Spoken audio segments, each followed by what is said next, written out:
we live in just a crazy, crazy planet. And so the only way that that gets elevated, the only way that that gets fresh air blown through it is through creativity, in my opinion. So people that really look, sincerely at life, and I mean, we can all like entertain ourselves and have good times, right? And that's good and that's fine. But I think you're not a serious person until you really look at the whole picture.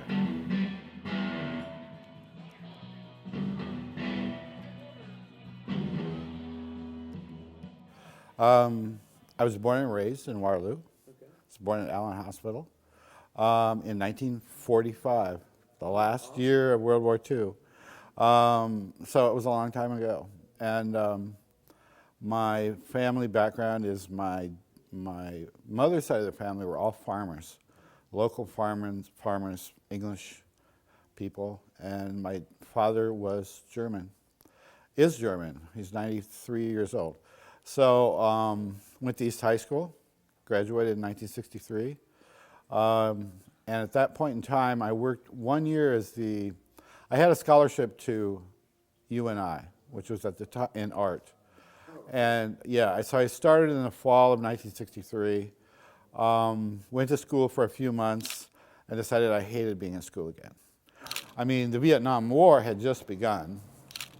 The Beatles had just arrived. And it was a different time. It really was. And it was a very lighthearted sort of time in general in the country. And it was a fairly prosperous time. So, I mean by that, you could have a part-time job and you could sort of get along and you didn't have to work and slave away. And it was before electronic media. It was quieter. I don't know. It was just sort of relaxed. There was a certain relaxation about the time, in my opinion.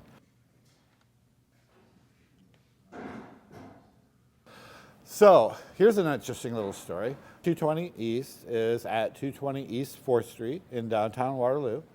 It's an old building. It was built in 1894, and it's been many things in its lifetime. It has become a place for art and music expression. My background is basically in the arts, and I'm also on a couple of Main Street committees and Design Council and Economic Restructuring Council. It's their purpose to redevelop in downtown Waterloo, to bring business to downtown Waterloo. And 2.5 years ago, this building was empty at that time for about 2 years already, from when it was a kitchen design studio. It was called Classic Kitchens at that time. And it had 3 designers up on the balcony, and they designed high-end specialty kitchens for like new houses and stuff. And but they went out of business, and so it sat empty for a while, and Main Street got to using it as a warehouse. This wall was there, but there were walls in here that were display walls that had been torn out. And then that wall, that big white wall, wasn't there either. It was brick. It was all the way over to the brick. And so, yeah. At any rate, I sort of put an idea together to the owner of the building.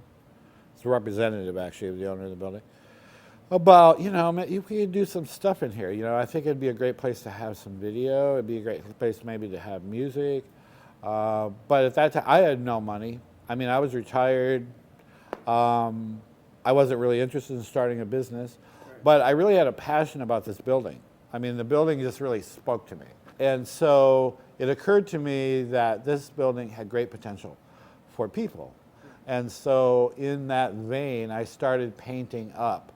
And the last job I had in California in the late 90s was as an independent film theater manager at Stanford in Palo Alto, where Stanford University is. And I managed an art cinema there. And so this building, when I first came in here, it occurred to me, it'd be fun to have the ability to show foreign and independent film.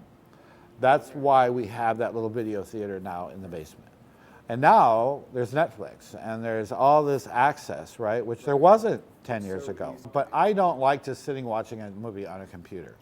And I've always felt that the shared experience of seeing a film together is an important aspect of it. And so, really, I'm an artist. I like to create art. I like to create stuff. And you know, I'm entering my ancient years, and you know, I'm unmarried. I don't have children. I have been eccentric my whole life, and I don't care anymore. You know, I mean, when I say that, I don't mean like I'm obsessed with my legacy or anything like that. I'm really not. Because the older you get, I think if you're a creative person and you look at the world, the more you realize the whole thing is just crazy.